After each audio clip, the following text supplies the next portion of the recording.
പ്രതിപക്ഷ നേതാവ് പിണറായി വിജയന്റെ മകൾ ആരോപണ വിധേയയായ മാസപ്പടി കേസിൽ പിണറായി വിജയന്റെ കണ്ണൂരിലെയും തിരുവനന്തപുരത്തെയും വീടുകൾ ഉൾപ്പെടെ 12 എൻഫോഴ്സ്മെന്റ് ഡയറക്ടറേറ്റിന്റെ റെയ്ഡുകൾ തുടരുന്നത്. വീണയെയും CMRL company director Sharan S കർത്തയെയും ഇഡി ചോദ്യം ചെയ്തു.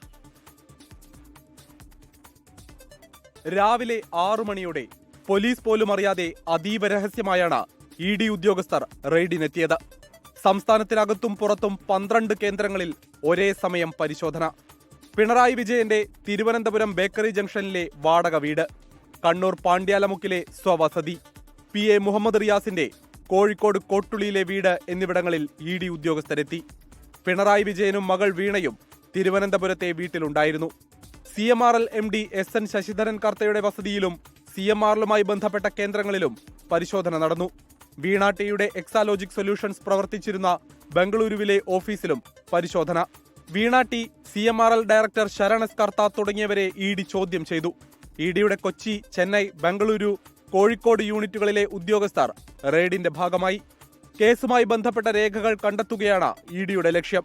അറസ്റ്റ് ഉൾപ്പെടെയുള്ള നടപടികളിലേക്ക് ഈ ഘട്ടത്തിൽ ഇഡി കടന്നേക്കില്ല. 2017-2020 കാലയളവിൽ CMRL കമ്പനിയിൽ നിന്ന് വീണ ടിക്കും കമ്പനിയായ എക്സാലോജിക്കിനും 1.72 കോടി രൂപ ലഭിച്ചെന്ന് ആദായ നികുതി വകുപ്പ് കണ്ടെത്തിയിരുന്നു. ഇല്ലാത്ത സേവനങ്ങൾക്കാണ് വീണയുടെ കമ്പനിക്ക് പണം നൽകിയതെന്നും ഇത് ഉന്നത വ്യക്തിയുമായുള്ള ബന്ധം പരിഗണിച്ചാണെന്നുമുള്ള ആദായ നികുതി വകുപ്പിന്റെ കണ്ടെത്തലാണ് കേസിന് അടിസ്ഥാനം. CMRL എക്സാലോജിക് മാസപ്പടി കേസിൽ അന്വേഷണത്തിന് തടസ്സമില്ലെന്ന് ഹൈക്കോടതി വ്യക്തമാക്കിയതിന് പിന്നാലെയാണ് ഇഡിയുടെ റെയ്ഡ്. വിവിധ ബ്യൂറോകൾക്കൊപ്പം ന്യൂസ് ഡെസ്ക് 24.